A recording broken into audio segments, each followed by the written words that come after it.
You're really describing a culture around reliability that starts early on. So what's the secret to creating that culture? It has a culture that you're going to have to instill.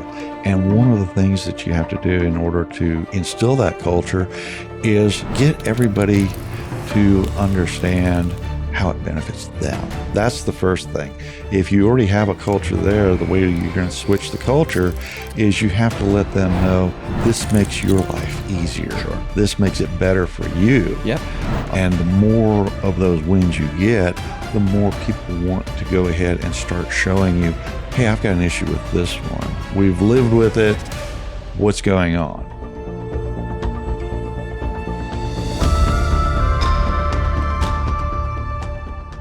So what happens when a furnace leak threatens to shut down an entire petrochemical plant, and you're the one who gets the call?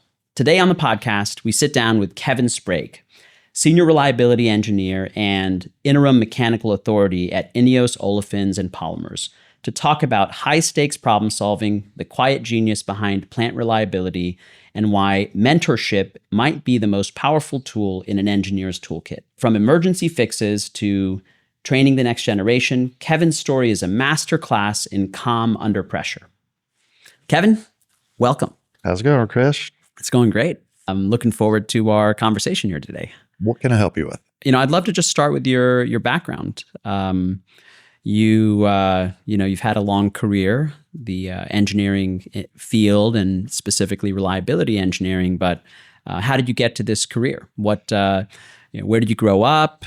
Are you from Texas originally? Where did you study? Tell me your background. Well, I lived in Ohio until I was 12 years old.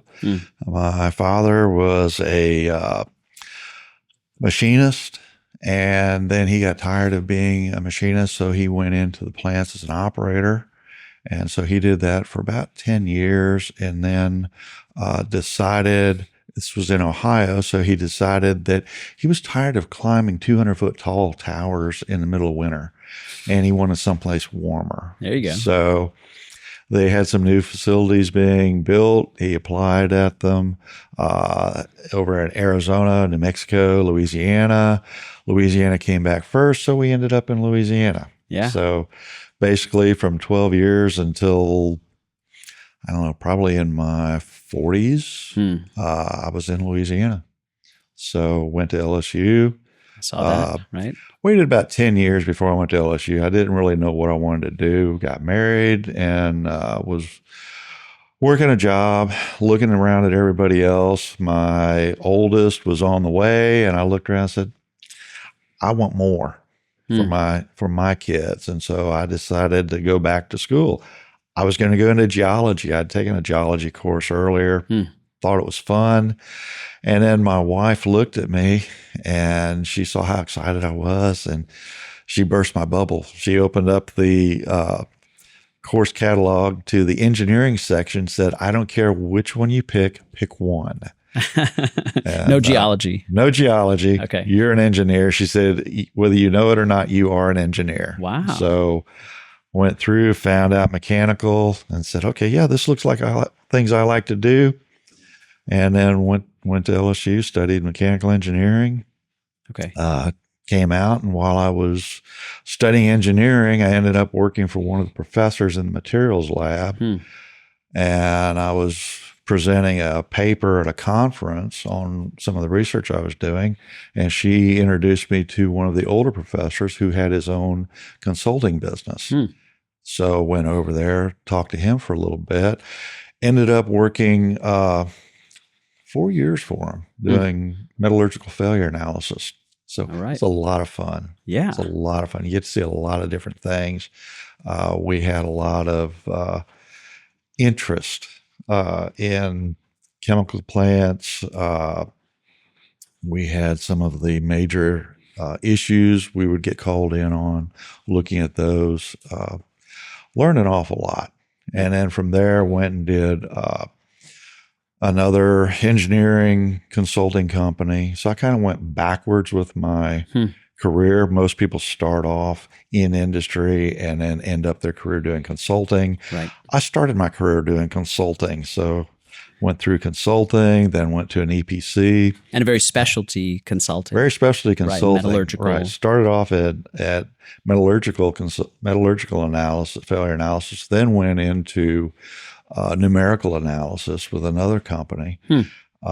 And so started doing FEA, pipe stress, going through the high end. This is all in Louisiana It's still? all in Louisiana. Yeah. And I want to just go back. So you did an undergraduate degree at LSU. Yes. In mechanical engineering. Oh, in mechanical engineering. That's when your wife said, look, this is, you're an engineer, not a geologist. Not a geologist. All right. Okay. So that was for your undergrad. And that was my undergrad. Okay. And you were working at that time? I was working at that time. But not as an engineer or actually I was. I was you would call it, I was doing engineering work while I was in school. Got it. So the whole time I was in school, except for my freshman year, I was working in a metallurgical failure analysis, doing engineering. Consulting company. Gotcha. Yeah, doing consulting, doing whatever we needed to do. How do you think your wife knew that you didn't need to mess with the geology, that you were destined for engineering? Her father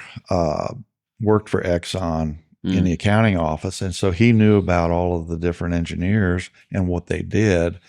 And so I had always been hands-on. I'd always tinkered with things, taken things apart, put things back together, repaired things all the time. And so my wife's like, you are an engineer. You just don't have the background.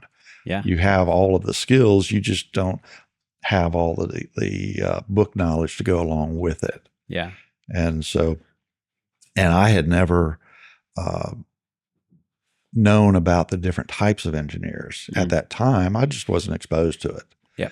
And so, also my father being an operator, as most people know, if you're an operator, you hate engineers. If you're an engineer, you hate operators. Nice. So my dad always talked bad about operators. I never or engineers. Engineers. So I never really thought about being an engineer. And then come to find out, once I told him, I said, "Yeah, I'm going to school. I'm going to be an engineer." He's like, "Okay, you'll be a good engineer. You're not going to be one of those idiots out there."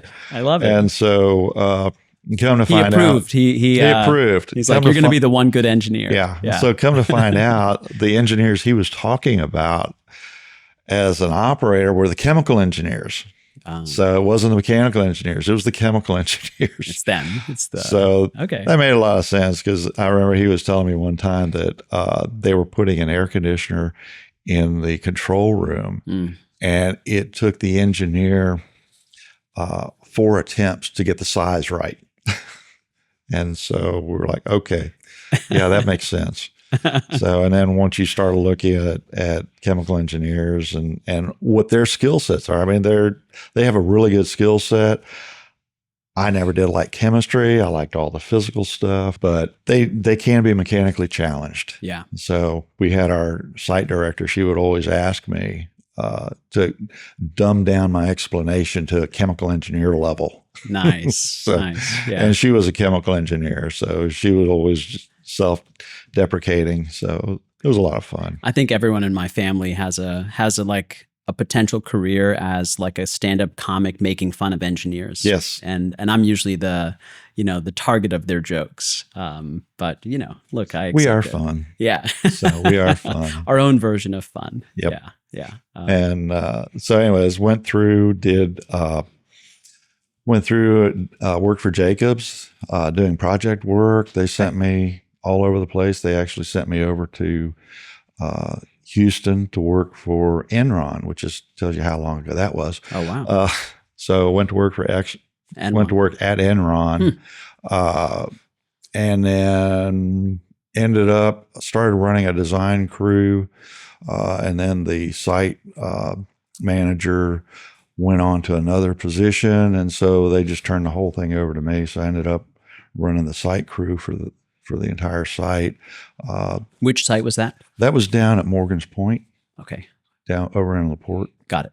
So, and then probably about 6 months later, contracts were renegotiated and Jacobs lost the contract.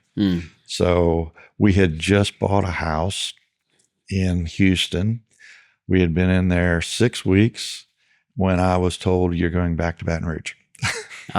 Okay. So at that point, it was, what do we do? Do we sell it? Do we rent it? So we just lease or sell. We ended up leasing it, leased it for 7 years. Mm. So it was interesting. But Jacobs moved me around, then ended up going from Jacobs to Ingersoll Dresser and IDP and FlowServe over in Chesapeake. Okay. I was their pump testing engineer. So Got it. everything that came through that facility, I was testing it, verifying it.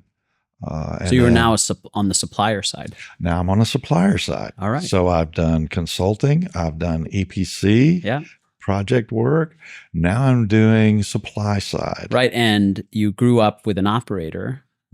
So you've got like all of these a little influences. bit of plant experience. Yeah. So okay. And then also doing the metallurgical failure. We would go out in the plant also with the numerical analysis. We would go out in the plants because we would get jobs from different facilities. And in Baton Rouge, you've got all of the chemical plants up and down in Mississippi that we would get called over to. So it was a widely varied source of information. So went through mergers and everything with FlowServe, and then finally came back and ended up going to Dow. Okay. So went down to Dow Freeport when they were building their PMDI facility. So I was in probably about the last half of the engineering.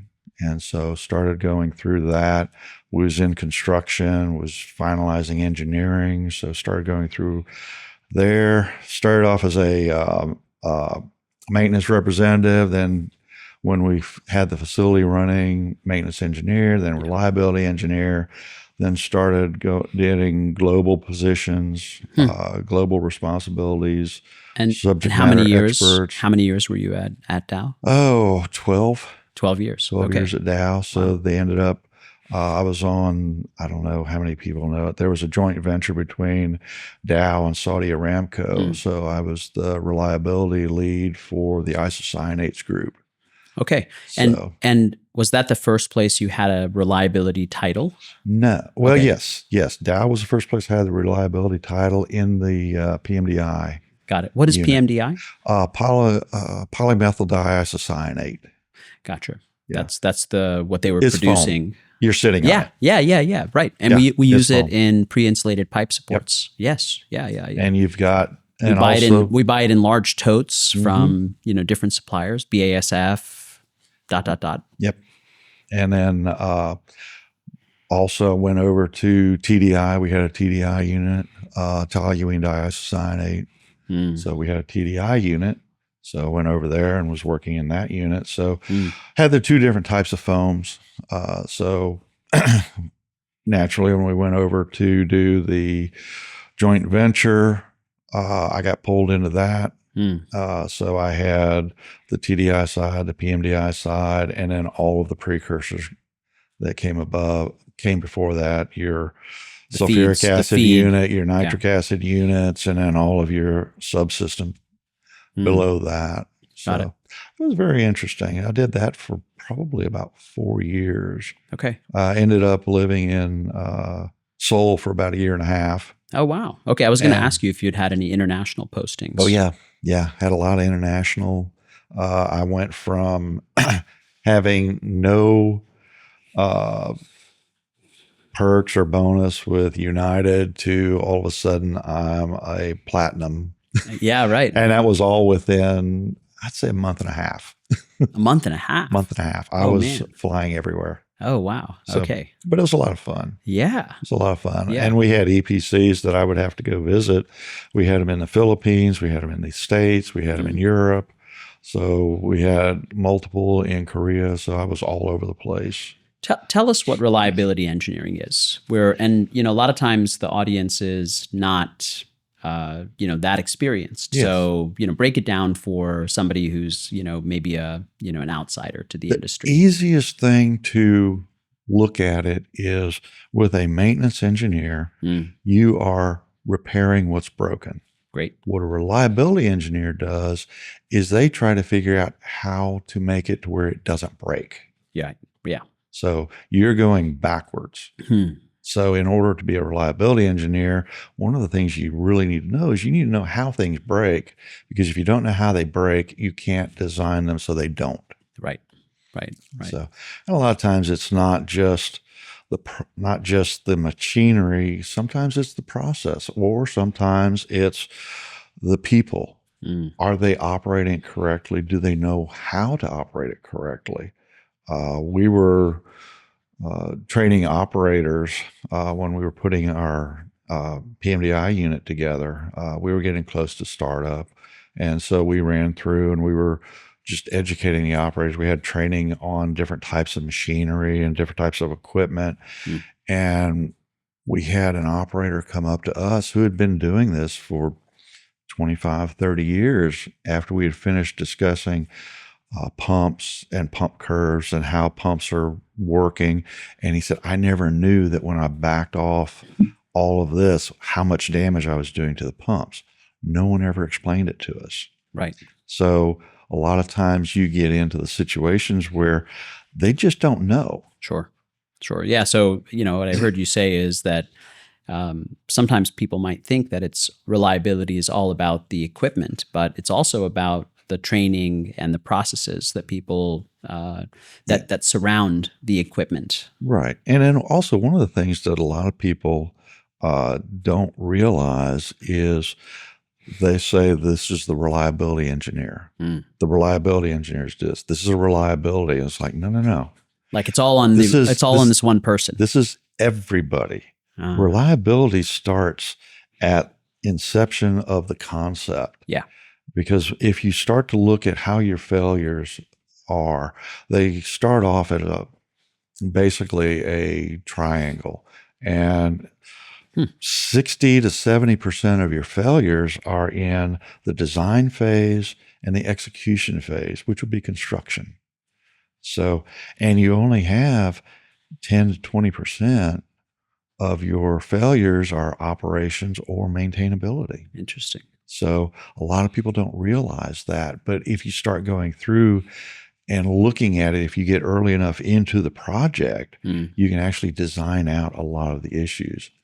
I had one. I'm just curious of an example. Yeah. I had one where I was going back and rehabilitating a compressor skid because we were seeing natural frequency coupling between the skid and the piping system. And so I went through, started figuring out what was going on. The problem was the compressor skid was never installed correctly to begin with. So for someone who might not know what a compressor skid is and what you mean by natural frequency, can you explain those things? Yeah, basically the compressor skid is you're taking either a gas or a liquid, depending on what you're looking at. In this case, it's a liquid, and you're compressing it down. Think of your air conditioner in your car or in your house. Yep. What you have is you have a compressor, which takes the gas, brings it down to a high pressure, and you end up with a liquid. Now you take this liquid, you put it through what's called an evaporator, where it actually flashes off. When it flashes off, you have a change in state from liquid to gas, and that is a release of energy. That release of energy is where you get your cooling from. Right. Yeah. And so this was a compressor skid for a refrigeration unit. Got it. But the refrigeration unit is for the entire facility. So they're large. Yes. Yeah. It's not for your car. Not for your car. Yeah. No, it's bigger than your car. Right. And so when we talk about natural frequency, what we're talking about is take a rubber band, stretch it, and pluck it. Yes. Or take a guitar and just pluck a string and you get a vibration. Well, if you get a couple of those together, they will actually start to feed off of each other and continue vibrating long after you've strummed it. Right. And that's a natural frequency coupling. And so when you start to see this in equipment, you can have piping start to vibrate. And when piping starts to vibrate, you start cracking welds, you start breaking things. And so this is what we were seeing. We were seeing cracks, we were seeing breaks, and it all came back to the compressor skid, which is the compressor, the motor, the coupling, the gearbox, all of that on one base plate or one unit is not firmly attached to what it's sitting on. So it's sitting there, in essence, floating. So it bounces. Got it. Okay. And so what we found out was that they had gone in when they were doing the design of it, and they scrimped on how to install it. It would have cost them maybe another $10,000 at that time to do it correctly. When I finished with it, it cost $500,000. Wow. And doing it correctly would have meant to anchor it properly. Yeah, the compressor to this frame or this skid. Yeah, I know what you do is what you're doing is, in order to get a natural frequency issue resolved, is you either change the running speed or you change the mass, because you need to change something in that system.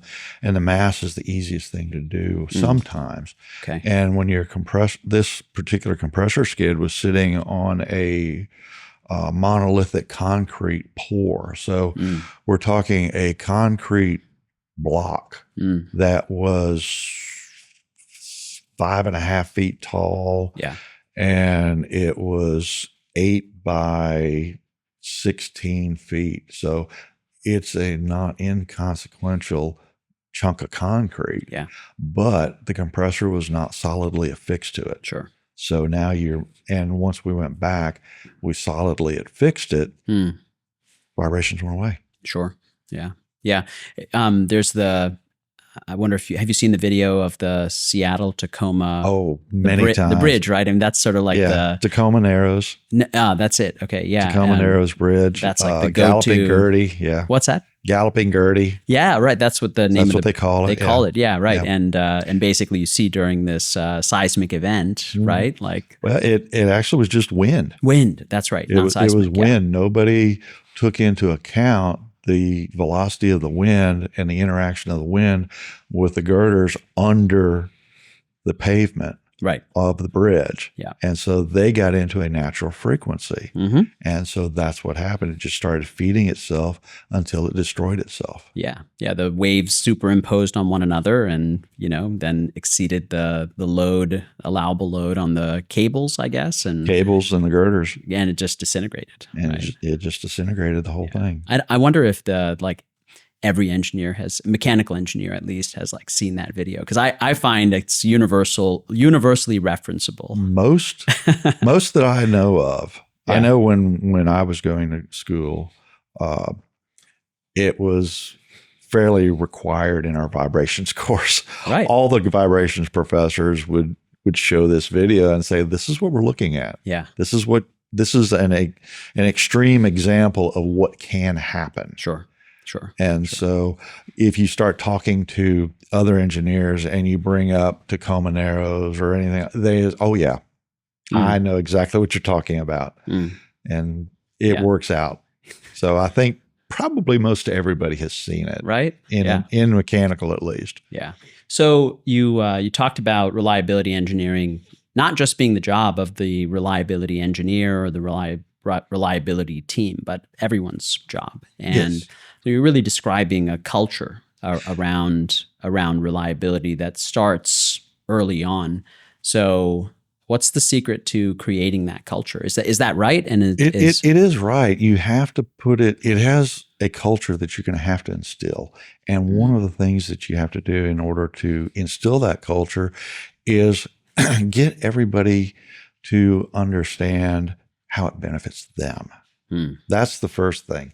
If you already have a culture there, the way you're going to switch the culture is you have to let them know this makes your life easier. Sure. This makes it better for you. Yep. And the more of those wins you get, the more people want to go ahead and start showing you, hey, I've got an issue with this one. We've lived with it. What's going on? Yeah. So, and that's kind of where you're at. And the easiest person to win over is also the one that has the most influence, which would be the operators. They're out there every day with that piece of equipment. And if you go in and talk to them about what is giving you a headache, what don't you like, it may be something that doesn't affect production, but it's a nuisance. Sure. And so if quality you of can life, quality of life kind of thing. correct. Yeah. If you can get rid of that nuisance, then they'll start to bring you things that may start to affect production. Yeah. And then once they see the result of that, they start getting bought in. Yeah. Yeah. There's a expression that I really like, which is progress moves at the rate of trust. And that's what you're describing is building trust with you have to. These different stakeholders in order for them to, be able to like work well together. You have to. And every facility I've gone into, I always have to build trust.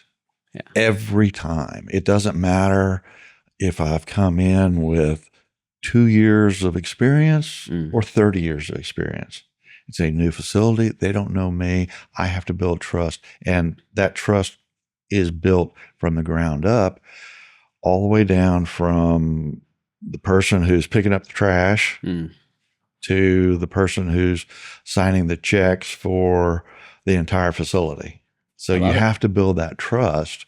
And sometimes it's very easy to build that trust. You get in the shops with the maintenance technicians and machinists, if you can go in and speak their language, right, that goes a long way, especially if they're having an issue and you go in and say, well, here's where we're seeing, you tell me what you're seeing and I'll tell you what I think causes this. And then we'll have that dialogue, discuss it. And sure enough, we find out, okay, they were heading down one path. Well, you really need to direct them down the other path. And by doing that, they're like, we never thought about this. So that starts building that trust. And then they come back and say, I have this issue. I'm seeing this. Where is this coming from? We had one where a pump shaft was constantly breaking. It had been breaking for years. And so we finally got to the point, I had them, it broke off. And I said, okay, I want to see both sides. Don't machine it out. Take it out. I need to see both sides. Both sides of the shaft. Both sides of the brake. And so they had never done that. They had always just fixed it, chunked it. It was gone. Yeah.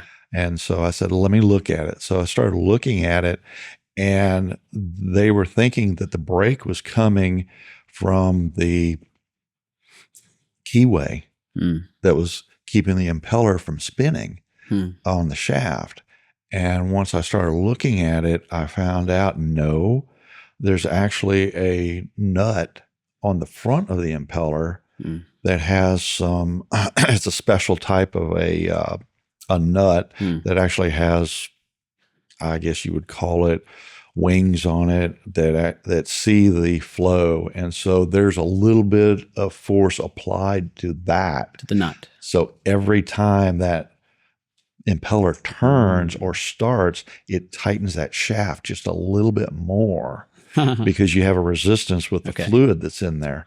And so I was able to look at it and find out that where our failure was occurring was, yes, it was close to the keyway, but it was actually starting at the root of the threading where the nut goes on. Because it kept getting tightened. Because it kept getting tightened and stretching it. Wow. And so it finally stretched it to the point that it would start to fail. Yeah. I mean, that's just good old fashioned troubleshooting. That's just troubleshooting. Yeah. That's awesome. But I suppose you're saying that, you had to build the trust so that, people were not maybe pointing fingers or, quick to blame to be able to really look at the whole problem. Right. Right. And you really you don't want to blame anybody. Yeah. I don't know how many investigations I've done. I don't know how many I've had people from the machinist, the operators, the plant manager, everybody in between. And the first thing I say when I go in and start the investigation is, I don't care who did what. I just want to know what happened. Right. It doesn't matter. We're not on a witch hunt. Yeah, exactly. We want to find out what happened so we don't have it happen again. I love it. Yeah, that's great. So you really create this culture of reliability just, through trust in part. It is definitely through trust. If they don't trust you, they won't buy into it. Yeah. Yeah. So they don't see the value in it. Has this kind of culture been adopted broadly? Is there of like where reliability is everyone's job? It is getting there. Okay. You have various levels of that. Some units some facilities have it ingrained. It's very well disciplined. Everyone is involved. Yeah. Some are just in the beginning of their journey. Sure. I was at a facility that they were in the beginning of their reliability journey. And so we had to figure out how to get everybody involved. Right. And it took a while, but we finally got people involved. They finally started looking at it differently. Sure. Where I'm at now, I'd say we're probably halfway, 3/4 way down the path. So we're doing pretty good. Right. Is there room for improvement? Of course. Always. There's Yeah. always room for improvement. Yeah. Like I said, some of your companies are a little further down the path. They have more resources to throw at it to make it work a little easier and get the buy-in better. Programs are in place, procedures are in place. Yeah. It makes it a little bit better. But where I'm at right now, we're going through it. We've been on that journey for a few years, and we're getting there. We're getting a lot of buy-in now. Yeah. People are actually bringing it up and saying, okay, what do I need to do? This is what I'm seeing. So let's talk about furnaces. Sure. You have some specialty in knowledge of furnaces. So maybe to start out with, let's explain what is a furnace at a basic level. In a chemical plant, what role does a furnace often play? Well, we have different types of furnaces. The furnaces that we have are called a pyrolysis furnace. Yep. And what that is, we take a propane or an ethane, or some facilities take liquid. The industry's getting away from liquid. And what we do is called cracking. The propane, the ethane molecules are a good sized molecule. And so what you do is when you heat it up to a high temperature, you break those molecular bonds. They come apart. And what you end up with is a propylene, you end up with an ethylene, you get butane, you get some gasolines, you get a whole propanes, you get a whole host of other materials that come out of it. Sure. And you have light ends and you have a heavy end. And when we're talking about light ends, it's hydrogen, it's propylene, it's ethylene.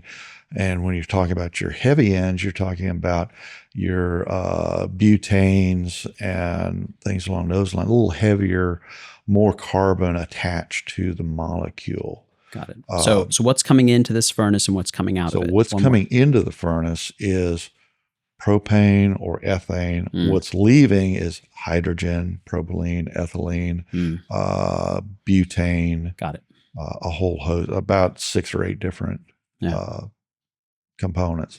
And then the furnace gets up to what kind of temperature? What are we talking about? And it's pyrolysis, so you suck out the air. You suck out the oxygen. Yeah. So what we're looking at is basically think of a big oven. Yeah. And it's gas fired. They're still playing around with electric fired, but it's gas fired. And so the temperatures inside what's called the radiant section, which is where the fire is at, that can get up to 1900 degrees Fahrenheit. And then you you have a lot of excess energy, excess heat that goes out through what's called the flue. And so you take that excess heat that's not used in breaking those molecular bonds, and you use it to generate steam, use it to generate preheat your feedstock so that you're not putting too much energy into your system. Right. You're actually using what you have. Of course. And recovering. Yeah. Basically, it's recovering it. So you can use what you have. It's similar to what you have with your car engine and your heater in your car. You're using your coolant to keep your engine cool. Right. But then in the wintertime, you take that waste heat from cooling the engine and you use it to heat the interior of the car. Right. So same thing. Got it. And so what we're doing is we're just generating steam. Sure. So since we have high temperatures, we have multiple sections above where we're passing that gas, that flue gas is what it's called, which is the combusted gas from the burners. We pass that over a series of pipes that are either generating steam or preheating our feed that goes into the furnace itself. Got it. And then from there, it goes out, we purify it, and then we'll send it over to different units. People have heard about all the plastics. Well, this is where your plastics start. Yes. So all your plastics start from a pyrolysis furnace in one way or another. And then milk cartons, polypropylene. Yes. Every olefins unit, which is where you're breaking your molecular bonds, you're cracking your gas, feeds a polypropylene unit. Yep. So got it. And that's where all of your plastics come from. Right. And so what are the reliability issues, with furnaces? Reliability issues with furnaces, you have issues with high temperature. You have issues with too much air getting into the furnace. You have issues with too little air getting into the furnace. Controlling the temperatures in the different areas of the furnace. And then you have material issues that you normally don't see. You have what's called creep in your tubes where your processes are flowing through, and creep basically is just a high temperature phenomenon. You have a low stress at a high temperature, and so what happens is your material starts to sag and stretch. It's kind of like taking taffy, put it out in the sun, and then go to try to pick it up, and it just stretches. Sure. Metal does the same thing when you do it. Expose it to high temperatures for long periods of time. Yeah. And so you get into issues where you have to control that. If you get too much air in there, your temperatures get too high. You get too little air in there, your temperatures get too cold. So one of the things that you have to control is where that air comes in. Yeah. Usually that air is going to be coming in from your burners because that's where your heat source is. Sure. But every time you pass a process in and out of the furnace, you have to make what's called a penetration, which is nothing more than just a hole. Right. And so your pipe passes through the hole. And if you don't seal that hole up, what happens is you start pulling air in because the furnaces run at a slight vacuum. Got it. So you're always pulling air in. One of the things that piping technology helped us with. I was hoping that we would get to this story. Yeah. Was we were looking at some of our what's called tramp air, which is air coming in at places we don't want it to come in. Got it. And so the penetrations we were looking at, really all they did was when they had been going back and repairing systems, is they would just take insulation and just push it in. Yeah. And so air would go through, you would get your insulation that would burn. Yeah. And so you would have holes and it would just flow straight through. Sure. We talked with Randy over Piping Technology. Yep. And he showed us furnace bags. Mm. And so basically they're a high temperature bag that you put over it.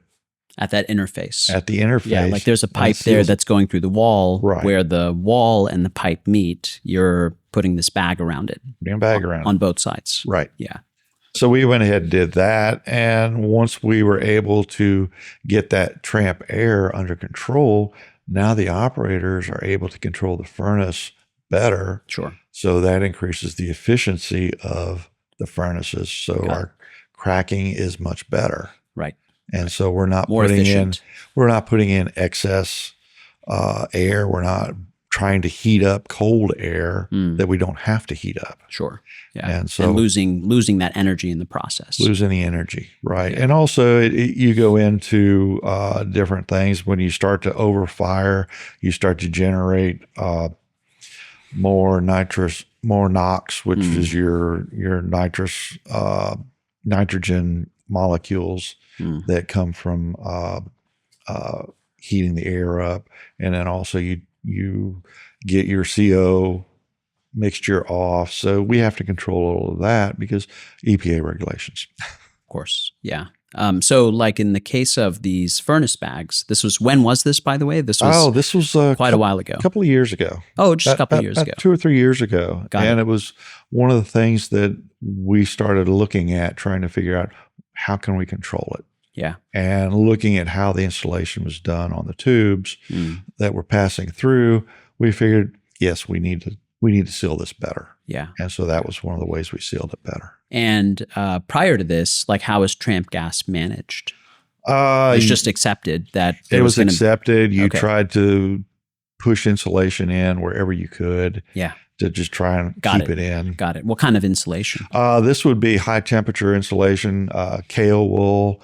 Yeah. It's a kale wool. Yep. It's a quartz-based wool. Yep. So it's a mineral wool. Yeah. High temperature applications. Got it. So since we're running at 17, 18, 2000 degrees, you need something that can handle it. So it's a refractory type. Got it.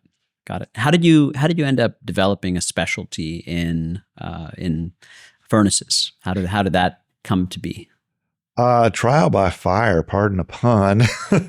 But until I came to INEOS, I hadn't done any work with furnaces. Yeah. I'd always been on the process side. I'd always been on either isocyanates, or the last thing I did with Dow was I was working with the plastics group.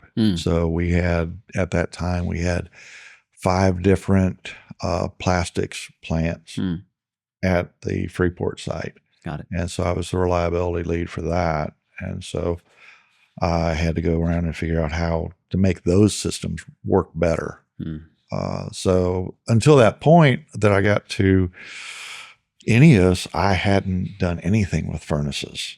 So I never got to that side of the facility. You have to remember that Dow Freeport at the time had 63 units, and each one is considered its own plant. Got it. And it is the biggest site that Dow has in North America.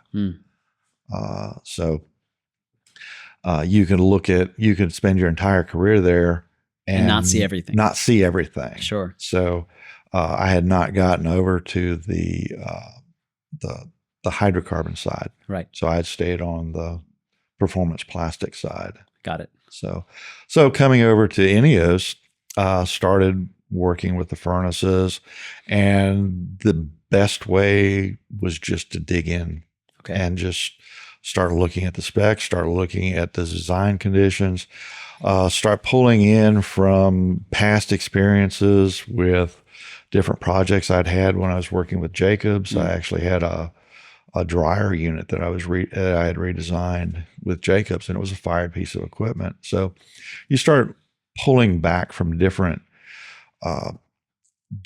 types of experiences that you've had over the years, and try and see where the similarities are at. Yeah.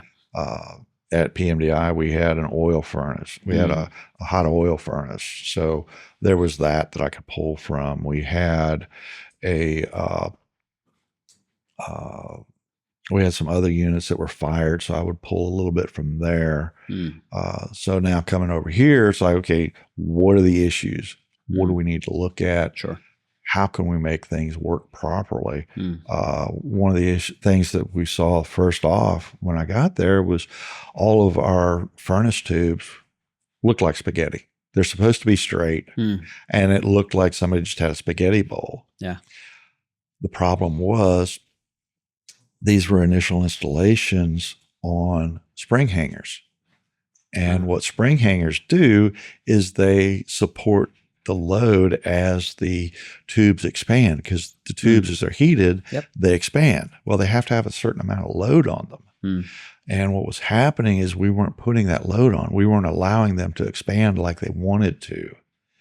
And so they would the spring hangers were preventing the spring hangers were preventing or absorbing that load, I guess. Yeah, the spring hangers were preventing them from moving because some of them had collapsed. Bottomed some of them were not installed correctly. Some of them were frozen. Some of them were broken.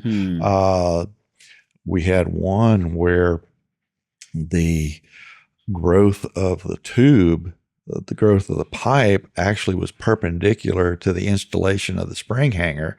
So it ended up bending the spring hanger. And so we had to go back, reorient the spring hangers so they would be in line with the expansion. So we would actually get the spring hanger to work instead of being bound up.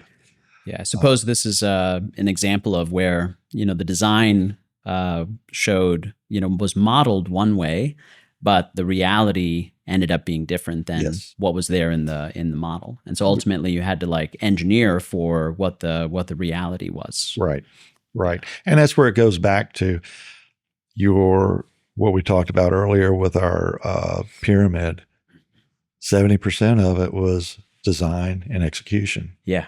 Reliability. It was either missed on the design or it was missed on the execution. So we had to go back, change it. Fortunately, with this one, it was fairly minimal to do this. It was just reorient the lugs where it hangs from. So that made it a little easier to do. But really, unfortunately, it is just trial by fire. You start investigating, you start looking at how things are working. You look at how things are supposed to work. Why is it not doing what it's supposed to be doing? Sure. Yeah, and a lot of these furnaces are made by certain companies, right? Or certain, processes for furnaces. Right. Who are some of those usual suspects? You have is it Linde? Celis is one, Linde's one, KTI is one, KBR Exxon has one, which is a score furnace. So there's a multitude. We have 4 or 5 different manufacturers. We got 17 furnaces. So there's a plethora of opportunities, and each one has their own quirks that you have to look at. I was going to ask you about that. What are some of those differentiators, from one, I guess, would you call it a process or a design? The processes are similar. The processes are similar. Basically what you're doing is you're heating up a tube. Yeah. So how are you going to heat your tube up? Are you going to heat all of the tubes in the same area, or are you going to break it up? There are furnaces that have dual radiant sections. Basically, you have two burner boxes, heat up areas. Two areas. Sure. You have some that they're all in one. Right. And it just depends on who the manufacturer is at the time, who had the best technology at the time, which way do we want to go? Sure. Maybe who had the best price. That's always a consideration when you're doing a project. But it comes down to what is the best for that application at that time, depending on the technology. Yeah. But in your job in the plant as a reliability engineer is to work with what's there. Work with what you've got. Yeah. And then, troubleshoot it. Do those manufacturers get involved, or the owners of the furnace designs get involved? Do you call upon them to help you? Sometimes we do. Okay. It really depends on whether you're in a licensing stage. Yes. If they're still the licensor, then yes, you have to. If you want to do any changes, Sure. they have to be involved because it's their product. Yeah. Yeah. If it's one where the company's been bought, sold, out of business, whatever, you can do what you need to do to make it work. Yeah. And so sometimes it's easier. I know a lot of people have this. It's a lot easier to ask forgiveness than permission sometimes. So, and every once in a while you'll make a change that even the designer had no idea would work. Sure. Yeah. No, sure. Yeah. So you've got a bunch of tools in your toolbox and you got to pick the right one for the given situation. So we've talked about reliability engineering, talked about, having a culture of reliability engineering, building trust as the foundation of that culture. Talked about furnaces. One thing you talked about in describing your career arc is, how you learned, grew, progressed. And so I want to talk about mentorship and how, you contribute to other people's growth and progression in their careers. It's something that you do a lot of. So maybe my first question is, who have your mentors been along the way? You mentioned this consulting company that you worked at. Sounded like you learned a lot from that job and from the person that you were consulting with. But maybe who have some of those mentors been for you? Some of the mentors I've had, as you said, one of them was my first engineering boss. Who was that? That was Dr. Tom Shelton. Tom Shelton. Yeah. Okay. So, and one of them was my materials professor. Okay. So, I had a mentor from the professors at school. Some of them would go in and take a little more time, give a little more real world.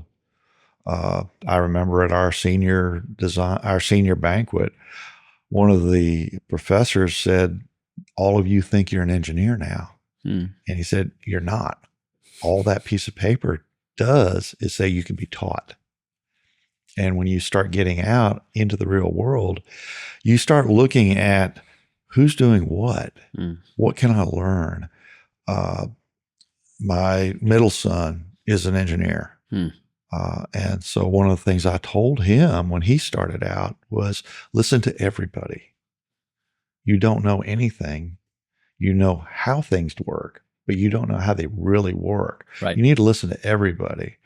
And that's one of the things I've always done is I don't go in saying, I'm the engineer. I know the correct way. I go in and I ask questions, ask the people who are doing work, talk to the machinists, talk to the instrument techs, talk to the operators, talk to the secretary. Yeah, sure. Talk to everybody, learn from them. So really, I would say most everybody I've come in contact has mentored me in one way or another. Yeah. On one aspect or another. I love it. And that's kind of what I'm trying to instill to not only the younger engineers, but everybody that I work with is you can learn from everybody. If only you're curious. You just be have curious. Be curious and listen. Right. So that goes all the way back to you've heard the adage, that's why God gave you 2 eyes, 2 ears, and only 1 mouth. Yep. You need to listen and look and in proportion. Don't speak. Right. So I love it. Yeah. So your answer was, it sounds like, if I play it back, is that really every person around you is an opportunity for mentorship and for learning. It is, and that's how you've sort of grown and learned yourself. It is, and I have made certain that every place I've been, I've gone in and tried to pick everybody's brain. Yeah, because I've been doing this over 30 years. I still don't know everything. Yeah, I don't claim to know everything, and I'm constantly learning. And that's one thing that I'm telling we have interns, we have new engineers, young career engineers, we have mid-career engineers, we have seasoned engineers. And all of them, we're constantly saying, you need to keep learning. Right. If you're not learning, you're not growing. And if you're not growing, why are you here? So how do you mentor, let's say, someone that is fresh out of school? They have their degree in mechanical engineering, and they got a job and they're working with you. What does that person have to learn to get to the next stage?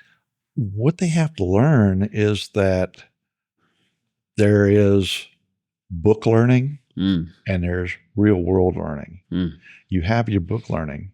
This is where you need to apply it. So I had one who I asked, do you remember taking this in your physics class? He said, well, how does physics relate to this job? And I said, your job is nothing more than being an applied physicist. Physicists are theoretical, mechanical engineers are applied. Yeah. That's the difference. And so what I always tell them is when they come and ask me a question, I ask them the question and get them to think. We have to make certain that they understand how to do critical thinking. Right. That's the biggest thing that's not being taught is critical thinking. If you don't understand a problem, ask. Right.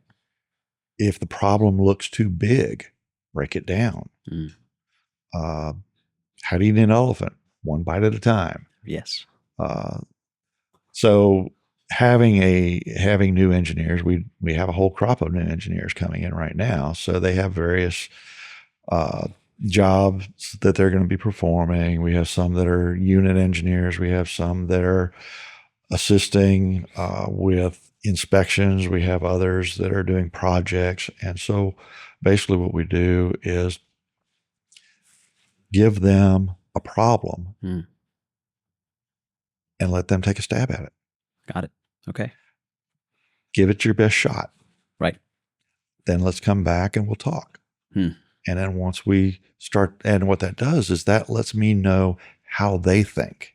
And then it lets us understand if the assumptions are correct or if you're not making any assumptions. Right. If you're trying to basically analysis paralysis.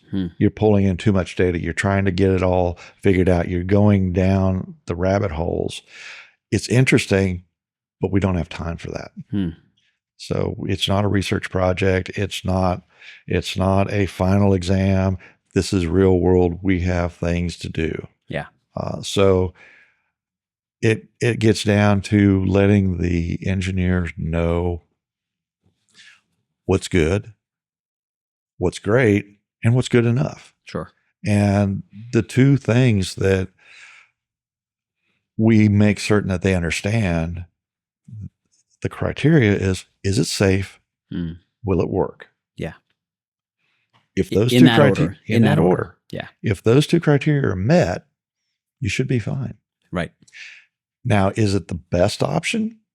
Maybe not. Sure. Yeah. But is it safe and will it work? And you can iterate on, is it the best design? Yeah.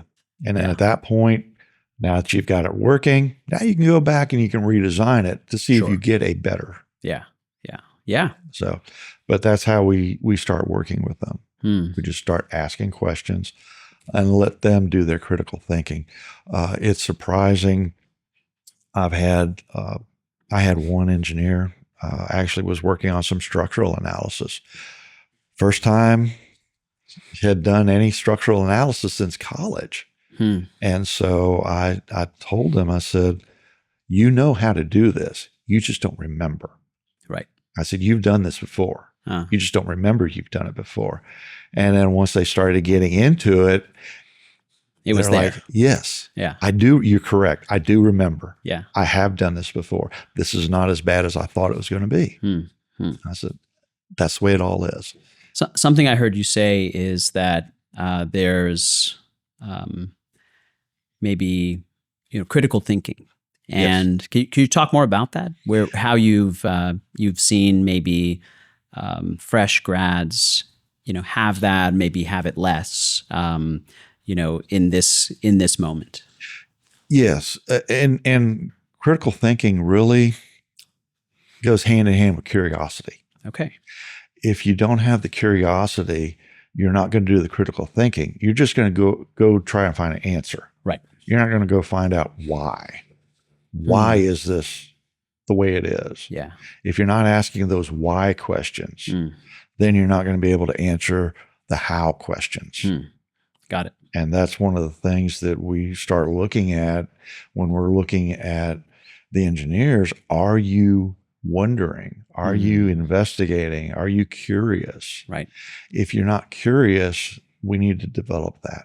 We need to develop that curiosity. Why aren't you curious? Do you feel like fresh grads have been less curious over time, more oriented towards just giving an answer versus being curious? It really depends on the person. Totally. It just totally depends on the person, but it's not generational. For the most part, if they've had a very good experience in college, if their college pushes them, then they're more likely to have that curiosity, and they'll have that critical thinking because they will have had professors that will demand that of them. Yes.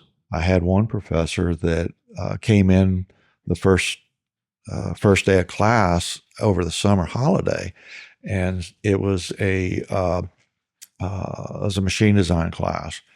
And so what he did was he brought in a lawn chair that had no webbing on it. So it was just the frame. He walks in with it. It's a big classroom. It's one of the auditorium classrooms. Maybe had, 80, 90 people in it. And so he goes in, says, okay, everybody has had statics. Everybody's had dynamics. Everybody's had kinematics. You know what you're doing. He took the frame, popped it out, threw it up on the desk. You have 5 minutes to tell me the range of motion of all of these joints. And then he sat down. That was first day of class in machine design. And so he wanted to know what was the range of motion, what were the stresses involved with that particular design. Where are your stress points? And so that starts getting everybody critical thinking. Right. You're thinking outside the box. Sure. And you have younger engineers who see a problem and they try to go with a similar solution, which oftentimes is fine. Right. But sometimes you need to think outside the box. I see. And when you start getting them to think outside the box, you see a light bulb go on. You can see it in their eyes where now I'm doing real engineering. Sure. I'm not just regurgitating. Yeah. I'm actually doing original work. I'm actually looking at something in a different way. And one of the things that we always tell them, that I've always told them, is in college, in coursework, you're given all of your variables except for one.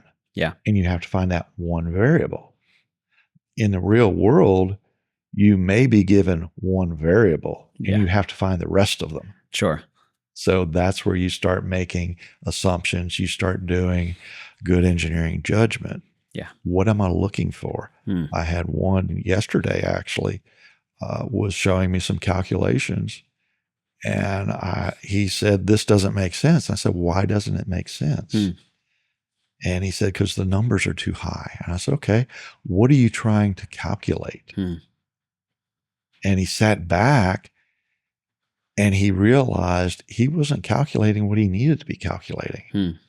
And so once he went back, realized what he was supposed to be calculating and went and redid it, the numbers came in line. Sure. And so they made sense. And that's also one of the things I always tell them is when you get an answer, don't stop there. Look at the answer and think to yourself, does this make sense? Is this feasible? Can it work? And if the answer is no, you've made a wrong assumption somewhere. Right. Or your calculation went off. How long does it, in your experience, take from, like, if somebody's joined the workforce as a fresh graduate to get to that next level of, call it intermediate engineer, where they have, greater practical experience, hands-on knowledge, a felt sense for what they're working on? If they're in I'll give you an example. My son is in a small unit. Okay. He is the engineer for that unit. Yeah. He has no support. Right. So everything that comes to him, he has to take care of no matter what level it is. There you go. So he's been doing this 3 years, and he's got experience that probably would take normally 8 years.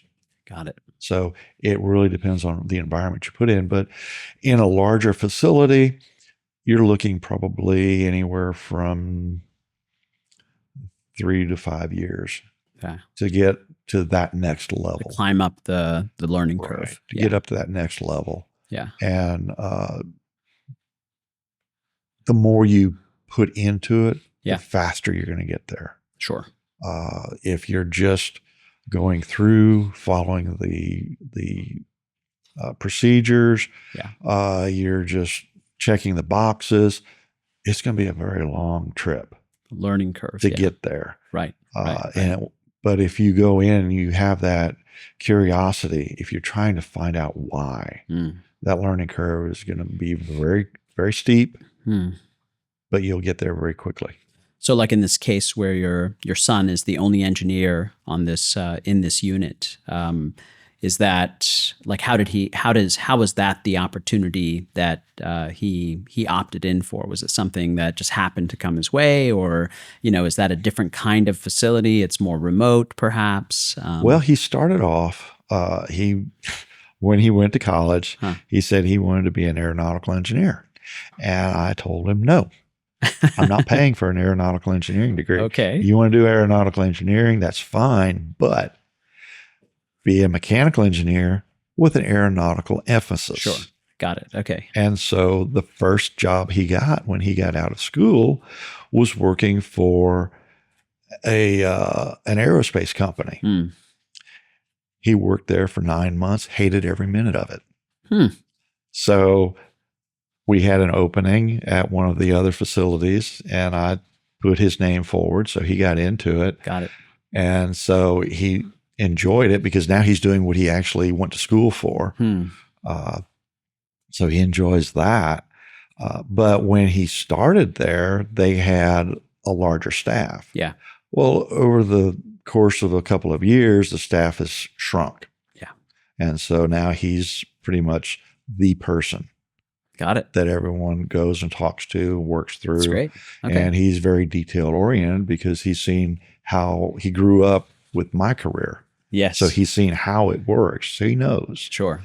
Yeah. So that's kind of how he kind of backed into it. That's awesome. So he has, like I said, he has about 8 or 10 years of experience in 3.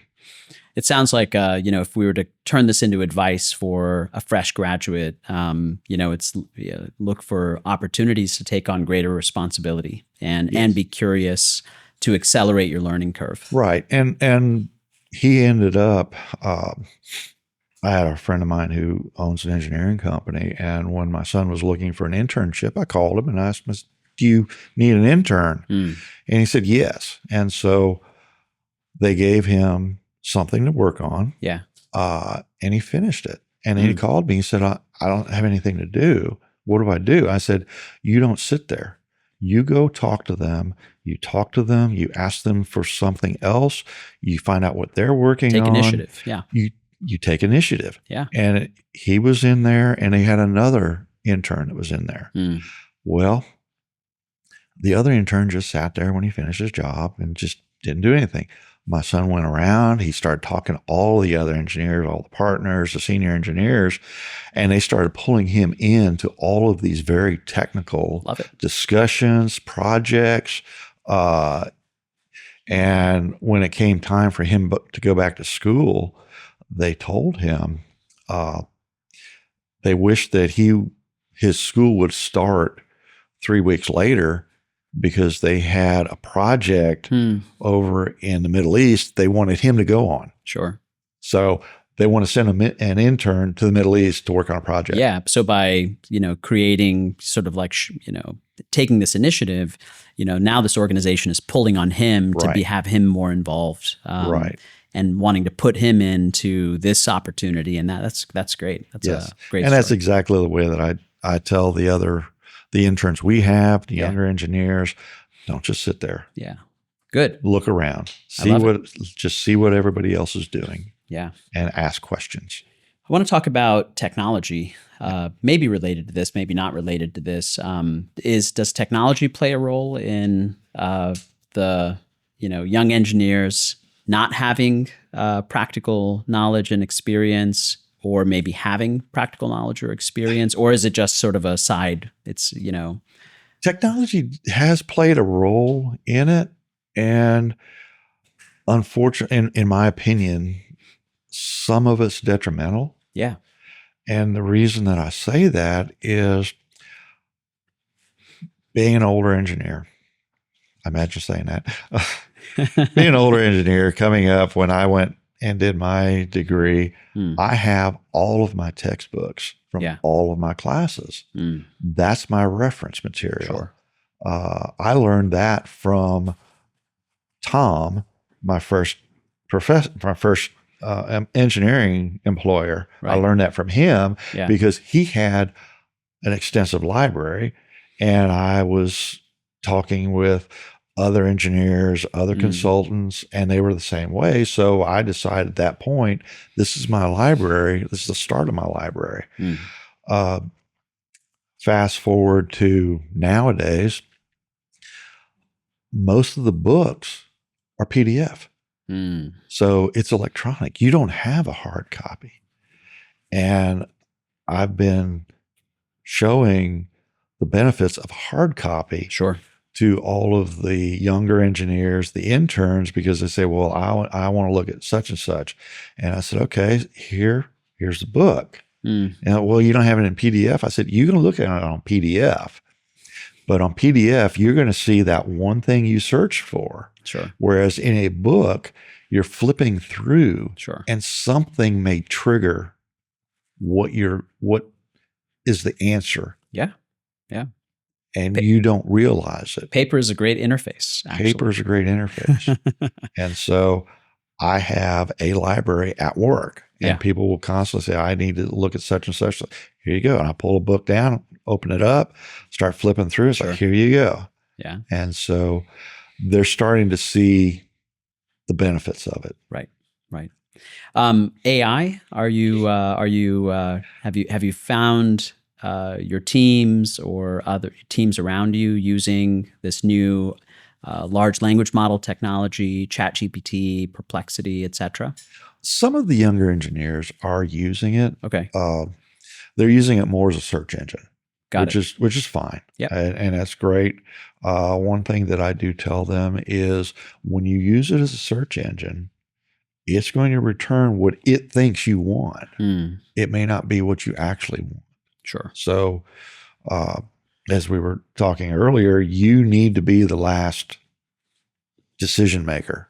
Don't let Chat AI or whatever make the decision for you. It's a reference. Agreed. That's all it should be. Yeah. And I tell them, I said, treat me as a reference. Don't take my word for it. There you go. Yeah. Go out, find it yourself. I'll give you what I think it is, but is it correct for what you're doing? I don't know. Yeah. Yeah. I heard this metaphor the other day that some work will become like airplane flying, where humans do the takeoff, humans do the landing, but the technology does the grunt work in the middle. And that's how commercial aviation works. Generally, is takeoffs and landings are still done by humans. Largely, even that's been automated a lot. But and in that context, takeoff is context, like you setting up the statement of your problem and what you're looking for. And then landing is verifying the results. That hey, did I get sanity checking the results? Right. So and in that landing phase, this idea that it's really important for the human to be and their intelligence to be the last word. Right. That's like one of the critical steps. Well, back in one of the early projects I did, we were looking at some pipe flow, and we were looking at pressure drops across different elements. And so we're going through with the designer, the design engineer, piping engineer. We're going through it, and they're telling us, okay, here's your pressure at this point. Here's your pressure at this point. Well, you started with a pump. You started going through some valves. You get to a control. We got to a control valve. All of a sudden, we had more energy. And we said, you really need to look at this. This isn't correct. And the answer that came back was, well, that's what the program said. Right. And we're like, you can't put energy into a system. You have nothing giving energy in a valve. There's nothing there. Sure. So you can lose it. You just can't gain it. Right. And so, but that came back to the program said, this is what it is. So that's got to be what it is. Right. Right. And you still have to rely on experience. Sure. And you have to rely on what you're doing. Yeah. And then you come to find out that, well, they had set up their model incorrectly. Right. Right. And that's what had led to this incorrect conclusion by the software. So right. It's just your, most common occurrence with technology. Garbage in, garbage out. Garbage in, garbage out. Yeah. Yeah. Hey, great. Kevin, thank you so much for doing this interview with me. You have a ton of wisdom. You're a good old-fashioned engineering nerd. And That's me. I had a great time talking to you. Thank you very much. All right. I enjoyed it. Thanks.